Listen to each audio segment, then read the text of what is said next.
வணக்கம் நண்பர்களே. இன்றைக்கி நம்ம டே 15 ஆஃப் பெருடே சிக்ஸ் ப்ரூடிங் செட்டப் தான் பார்க்க போகிறோம். நம்ம சிக்ஸ் எல்லாமே 15 நாளைக்கு நல்ல க்ரோத்து, நல்லா ஆக்டிவாகவே இருக்குது. நேற்று நைட்டு தான் நம்ம ஐபிடி வேக்சின் கொடுத்தோம். ஐபிடி வேக்சின் வந்து கொஞ்சம் வீக்காக இருக்க சிக்ஸுக்கெலாம் கொடுக்கக்கூடாது. நம்ம சிக்ஸ் எல்லாமே நல்லா இருந்ததுனால எல்லாத்துக்கும் கொடுத்துட்டோம். ஒருவேளை சில சிக்ஸ்லாம் வீக்காக இருந்ததுன்னா அது வந்து இறந்துடும். நம்மளுக்கு அந்த மாதிரி எந்த வித இறப்பும் இல்லை.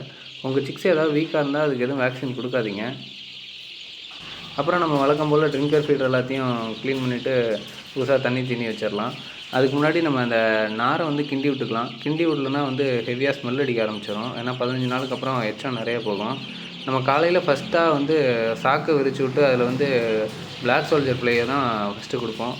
இந்த புழுக்கள்லாம் வந்து பார்த்திங்கன்னா ஃபஸ்ட்டு காலையில் வெறும் வயிற்றில் கோழி குஞ்சு இருக்கும்போது கொடுத்திங்கன்னா அந்த புழுவோட முழுமையான சத்து வந்து கோழி குஞ்சுகளுக்கு கிடைக்கும். நேற்று நைட்டு வந்து பிளாக் சோல்ஜர் ஃப்ளைக்கு வந்து அரைக்கீரை கொடுத்துருந்தோம். அந்த தண்டை முடிஞ்ச அளவு சாப்பிட்ருச்சுங்க. ஆனால் அந்த புழுக்களால் வந்து தண்டை ஃபுல்லாக சாப்பிட முடியாது. பிளாக் சோல்ஜர் ஃப்ளைக்கு வந்து பழம், காய்கறிகள் வேஸ்ட்டு எது வேணால் கொடுத்துக்கலாம். அது கொடுக்கும்போது நம்ம கோழி குஞ்சுகளுக்கு கொடுத்தோம்னா எந்த பிரச்சனையும் வராது. ஒரு சில பேர்லாம் அந்த கோழியோட எச்சத்தையே எடுத்து கொடுத்துருவாங்க. அது மாதிரி பண்ணாதீங்க. அதுலேருந்தும் ஒரு சில இன்ஃபெக்ஷன்லாம் வரதுக்கு வாய்ப்பு இருக்குது.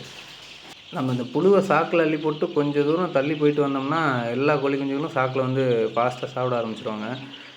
ஒரு 10 மினிட்ஸில் வந்து பார்த்திங்கன்னா எல்லா புழுவும் காலி ஆகிடும். நம்ம இந்த சாக்கை எடுத்து க்ளீன் பண்ணிவிட்டு தண்ணி வைக்க ஆரம்பிச்சிடலாம்.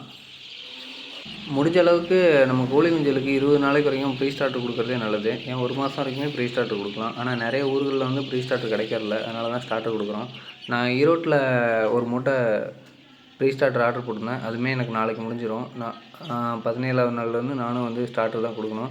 ஸ்டார்டரை விட ப்ரீ ஸ்டார்டர் வந்து கோழி குஞ்சுகள் வளர்ச்சிக்கும் சரி, சாப்பிட்றதுக்கும் ரொம்ப ஈஸியாக நல்லாவே இருக்குது. இன்றைக்கும் நம்ம கோழி குஞ்சுகள் எல்லாமே நல்லா ஆக்டிவாக இருக்கிறதுனால எந்த விதமான மருந்தும் கொடுக்க தேவையில்ல.